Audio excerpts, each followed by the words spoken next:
चलिए स्टार्ट करते हैं। Refraction at A spherical surface. Refraction हम देखेंगे एक स्फेरिकल सरफेस पे, देखेंगे कितना रिफ्रैक्शन आपका हो रहा है। चलिए पहले ये डायग्राम को समझते हैं, फिर ये जो आपको ये जो कहानी लिखी है ना इसको आपको समझाते हैं। पहले आइए डायग्राम को देख लेते हैं कि उसमें है क्या। चलिए यहाँ पे देखिए, इसको आप समझ जाएंगे ना तो पूरी कहानी आपको समझ में आ जाएगी। देखिए कैसे, यहाँ पे हमने देखिए यहाँ पे रेयर मीडियम ले लिया और यहाँ पे हमने डेंसर मीडियम ले लिया। लाइट हमारी किधर से जा रही है, रेयर से जा रही है, और किस में जाएगी भाई, डेंसर में। बात को समझिए कैसे। इधर एक हमने थोड़ा सा जूम करके इसको देखते हैं, देखिएगा यहाँ पे देखिए एक हमने पॉइंट ऑब्जेक्ट ले लिया अपने सहूलियत के लिए, एक छोटा सा ऑब्जेक्ट ले लिया ना, बड़ा एकदम छोटा सा। और यहाँ से देखिए हम इमेज का फॉर्मेशन पहले करेंगे। देखिए एक लाइट गई यहाँ पर, अब ये टकरा के क्या करेगी, टकरा के ये देखिएगा ये जाएगी सीधी, ऐसे चली जाएगी सीधी ना। अब लेकिन होता क्या है, जब आपकी मीडिया, और ये देखिए यहाँ पे नॉर्मल ड्रॉ कर दिया गया, एक यहाँ पे नॉर्मल ड्रॉ कर दिया गया। देखिए ये लाइट जाएगी रेयर से डेंसर में। यदि ये मीडियम आपका डेंसर नहीं होता तो लाइट सीधी चली जाती, लेकिन जैसे ही डेंसर मिला ये लाइट किधर की तरफ बेंड हो जाएगी, आपको पता है रूल, नॉर्मल की तरफ बेंड हो जाएगी। तब देखिए यहाँ पे आके यहाँ पे कट कर दी। आई बात समझ में।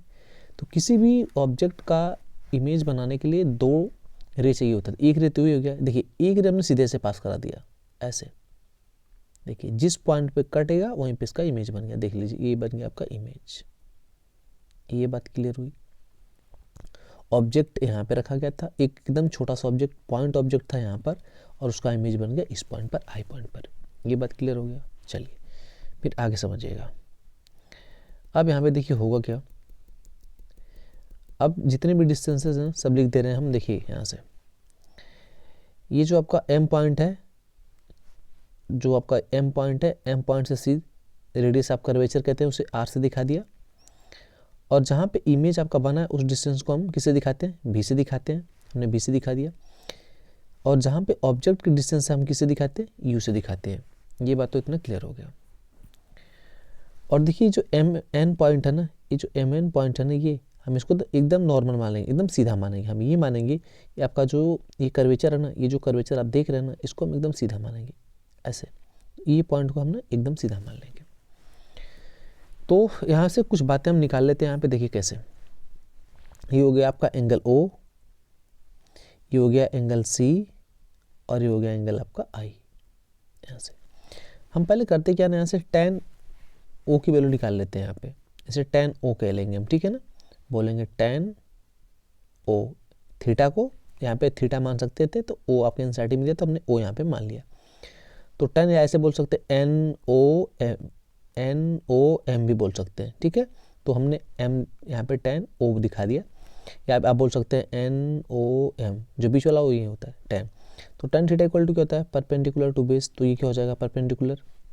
आपका परपेंडिकुलर क्या हो जाएगा, ये हो जाएगा N M divide by M ओ।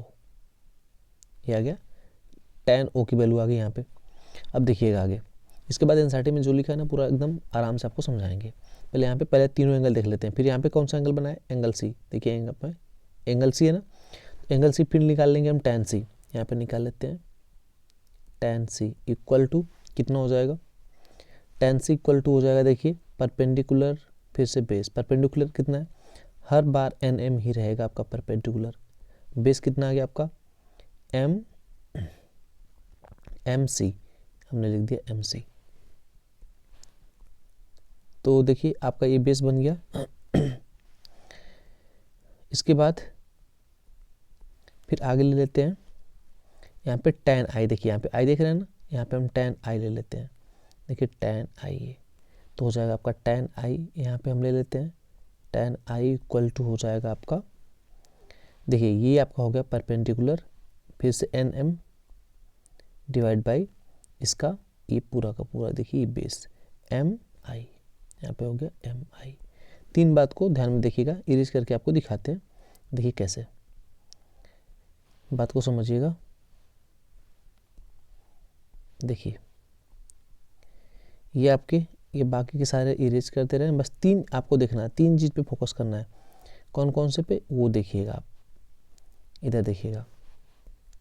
हमने 3 एंगल को यहाँ पे कंसिडर किया है, उस बात को आप ध्यान से देखिएगा। देखिए कौन कौन सा। एक आपका हो गया एंगल आई, देखिए एंगल आई की वैल्यू हमने यहाँ पे निकाला tan थीटा, tan आई निकाला। फिर एंगल सी, tan सी हमने निकाला। और हमने क्या निकाला, देखिए एंगल ओ, tan ओ, हमने 3 वैल्यू निकाल दिया। आई कलर चेंज करके बता, देखिए आई सी और ओ, हमने 3 एंगल की वैल्यू निकाला। देखिए tan ओ, tan सी, tan आई, हमने 3 एंगल निकाला। ठीक है, अब आगे प्रॉपर्टी देखिए, कौन सी प्रॉपर्टी, हम ट्रायंगल की प्रॉपर्टी को हम यूज करेंगे, उस बात को समझिएगा। देखिए अच्छा ये बताइए, एक ट्रायंगल की प्रॉपर्टी होती है कौन सी, इधर देखिएगा। ऐसे ट्रायंगल बनाया गया है, ये हो गया इसका एक्सटर्नल एंगल, ये ठीक है, ये आपका एक्सटर्नल एंगल हो गया। तो ये जो एक्सटर्नल एंगल होता है, बात को समझिएगा, जो एक्सटर्नल एंगल होता है, इधर देखिए, जैसे ये आपका हो गया एक्सटर्नल एंगल, ये एंगल होता है ना, इन दोनों सम के एंगल के इक्वल होता है। तो ये प्रॉपर्टी का हम यूज करेंगे। देखिए कैसे, आपका ये जो एंगल आई है, एंगल जो आपका आई है ना, ये देखिए एंगल आई इक्वल टू, ये हो जाएगा सम किसका, ये angle O plus angle C. ये प्रॉपर्टी हमने ये प्रॉपर्टी हमने यूज कर लिया। एक प्रॉपर्टी हम यूज करेंगे ये वाली, एंगल आर इक्वल टू, देखिए एक्सटीरियर एंगल है, angle R equal to angle C plus angle O. ठीक है, तो एंगल आर एक्सटर्नल एंगल आपका बन जाएगा, या फिर यहाँ से एंगल सी, यहाँ पे देखिएगा। तो इसी एंगल का हम यूज करेंगे।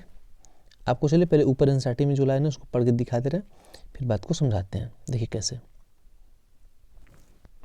यहाँ पे क्या बोला गया, बात को समझिएगा। यहाँ पे बोला गया figure 9.5 show the geometry of formation of image आई। हमने आपको बताया ना, यहाँ पे देखिए, यहाँ पे इमेज आई बन रहा है, थोड़ा छोटा करके देखिएगा। यहाँ पे देखिए क्या बोला जा रहा है, कह रहा है कि show the geometry of formation of image I and object O on the principal axis of a spherical surface with the centre of curvature and radius of curvature. कह रहा है कि यहाँ पे ऑब्जेक्ट है, ठीक है, ये देखिए ये ऑब्जेक्ट है, ऑब्जेक्ट का इमेज आई पे बन रहा है, तो ये सारे डिस्टेंस दे रखा है, इसी के बारे में यहाँ पे बोला जा रहा है। अब यहाँ पे देखिएगा आगे, जो हमने आपको जितना भी एंगल बताया ना, वो एंगल देखिएगा आप ध्यान से, थोड़ा इधर देखिएगा।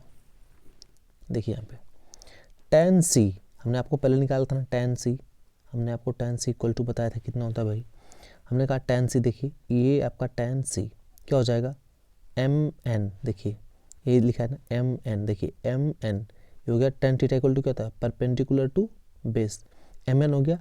और नीचे क्या लिखा है, देखिए mc, देखिए यहाँ पे m इंटू सी, ये mc, ये हो गया परपेंडिकुलर टू बेस। देखिए यहाँ पे हमने tan थीटा आपको बताया था ना कि ये वाला सी एंगल, ओ एंगल, आई एंगल, ये तीनों निकाला जाएगा। देखिए यहाँ पे एंगल आई निकाला गया है, देखिए एंगल आई, ये वाला एंगल आई इक्वल टू क्या हो जाएगा, फिर से एम एन, देखिए एम एन ऊपर, और नीचे क्या हो जाएगा एम आई, ये देखिए एम आई, ये हो गया। फिर से देखिए, अब यहाँ पे यूज किया गया प्रॉपर्टी को, हमने आपको बताया ना आई इक्वल टू हमने बोला आपको, देखिए जो एक्सटीरियर एंगल होता है दोनों इंटरनल एंगल के सम के इक्वल होता है, ओ प्लस सी। देखिए यहाँ से आई इक्वल टू, यहाँ पे देखिए आई इक्वल टू ओ प्लस सी, देखिए ओ प्लस सी। अब देखिए tan, ये जो थीटा होता है ना बहुत छोटा, जब tan थीटा की वैल्यू जो छोटी होती है ना, जो tan थीटा की जो वैल्यू एकदम छोटी जब होती है तो tan थीटा थीटा के बराबर हो जाता है। मतलब क्या है, अच्छा आप बताइए खुद, tan जीरो की वैल्यू कितनी होती है भाई, जीरो होती है ना। इसका मतलब जब एंगल छोटा होता है ना tan, तो दोनों बराबर हो जाते हैं। तो यहाँ पे यही बात को देखिए समझाया गया है आपको। tan देखिए यहाँ पे अब क्या होगा, एंगल ओ की वैल्यू डायरेक्ट रख दिया गया है। देखिए एंगल ओ और एंगल सी, एंगल ओ की वैल्यू निकाला गया था और एंगल सी की वैल्यू क्या है, mn/c। देखिए mn/, देखिए ओ की वैल्यू कितना निकाला गया है, यहाँ पे देखिए ओ की वैल्यू निकाला गया है, इधर दिखा देते हैं आपको, ओ की वैल्यू निकाला होगा ऊपर, देखिए ओ की वैल्यू यहाँ पे ऊपर निकाला गया है mn/om, तो यहाँ पे रख दिया गया है, यहाँ पे रख दिया गया mn/om, और सी की वैल्यू निकाला गया है, यहाँ पे देखिए सी की वैल्यू mn/mc, देखिए mn/mc की वैल्यू उठा के रख दिया गया। आगे देखिएगा सिमिलर कह रहा आर इक्वल टू, देखिए एक्सटर्नल लेकर ये आर इक्वल टू बोला जा रहा है, R equal to C minus I, देखिए R equal to C minus I. इसका मतलब ये हो गया एंगल सी, देखिए एंगल सी एक्सटीरियर एंगल बन जाएगा, देखिए एंगल सी एक्सटीरियर बन जाएगा किसके लिए, आर और आई के लिए। तो हम ये लिख सकते हैं, हम इस बात को लिख सकते हैं यहाँ से, देखिए सी इक्वल टू आर प्लस आई। देखिए सी आपका एक्सटर्नल एंगल बन गया, आर और प्लस आई के बराबर होगा एंगल आर प्लस आर। तो यहाँ से क्या हो जाएगा आपका एंगल आर इक्वल टू क्या हो जाएगा, सी माइनस आई। तो देखिए यहीं पे लिखा गया है सी माइनस आई। तो सी की जगह टेन सी हम निकाले थे, देखिए टेन सी को रख दिया, टेन आई को यहाँ पे रख दिया। तो यहाँ पे एक रिलेशन आ गया आपका ये वाला। देखिए आई इक्वल टू आई की जगह हमने टेन सी और टेन आई रख दिया। अब यहाँ पे देखिएगा स्नेल लॉ लगाते हैं, कैसे, यहाँ पे बात को समझिएगा। ये देखिए इसका रिफ्रैक्टिव इंडेक्स n1, इसका रिफ्रैक्टिव इंडेक्स n2 है, तो क्या हो जाएगा n1 sine I equal to n2 sine r2। हमने यहाँ पे लगा दिया, या यहाँ पे r2 नहीं बस r दिया है, तो हमने लगा दिया आपका r। ये बात समझ में आपका हो गया, ये r हो गया। तो यहाँ पे लगाते देखिए n1 हमने फिर से वही बताया, जब एंगल छोटा होता है तो साइन आई की बराबर हो जाएगा टेन थीटा के। तो देखिएगा n1 I equal to n2 r। अब बात को समझिएगा, आई भी निकाल दिए यहाँ से और r भी निकाल दिया, देखिए यहाँ से दोनों वैल्यू को पुट किया जाएगा नीचे, देखिएगा। तो ये बात आपको समझ में आ गई, ये कहाँ से आया, देखिए यहाँ पे n1 sine 1 equal to n2 sine r। देखिए तो एंगल छोटा होता तो साइन आई, एंगल जब छोटा होता तो साइन आई के बराबर हो जाता है, टेन थीटा के बराबर हो जाता है। तो यही बात यहाँ पे लिखी गई है, साइन आई की जगह क्या लिख दिया गया आई, और साइन आर की जगह आर, क्योंकि एंगल छोटा है। देखिए अब यहाँ से n1, अब n1 की वैल्यू यहाँ से पुट किया जाएगा आपका, देखिएगा n1 आई, यहाँ पे देखिए बात को समझिएगा, थोड़ा सा बड़ा करके दिखाते हैं आपको, इधर देखिएगा n1 I equal to n2 are. n1 ऐसे ही रहेगा, आई की वैल्यू उठा के अब रखा जाएगा।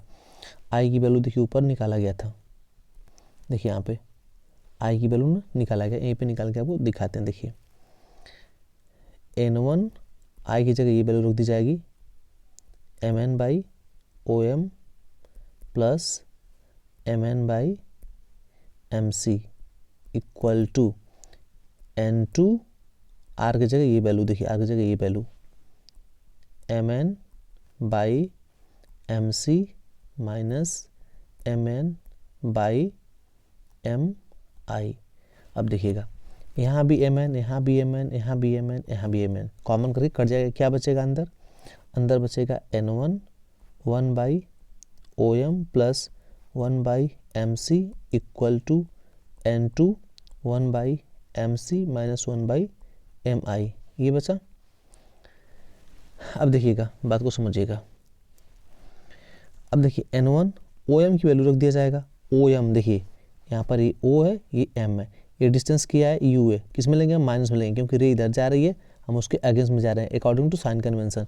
रे इधर जा रही है, हम उल्टाते हैं, कोई भी डिस्टेंस हम पोल से मेजर करते हैं, तो इधर आ रहे हैं, तो ये हो जाएगा 1 माइनस u प्लस 1। अब देखिए mc, देखिए ये mc किस में लेंगे, पॉजिटिव में लेंगे, तो 1 by are equal to n2, देखिए यहाँ से 1 बाई mi कितना है यहाँ से plus v, 1 by v minus 1 by, तो ये पूरी वैल्यू आपको देखिए पुट करके यहाँ पे देखिएगा रख दिया गया, ये देखिए पूरी वैल्यू, ये देखिए यहीं पे ये पूरी वैल्यू पुट करके ये आपका यहाँ पे आया, और ये पूरी वैल्यू पुट करके यहाँ पे देखिए यहाँ पे रखा है ओ एम की value minus U M A की by plus B M C value plus R, देखिए यहाँ पे रख दिया गया, ये पूरी वैल्यू आपको पुट करके रख दिया गया। और ये देखिए ये रिलेशन आपका आ गया, किसके बीच में रिलेशन, यहाँ पे देखिए relation between object and image, देखिए v और u, distance in term refractive index के टर्म में रिलेशन बताया गया u और v में।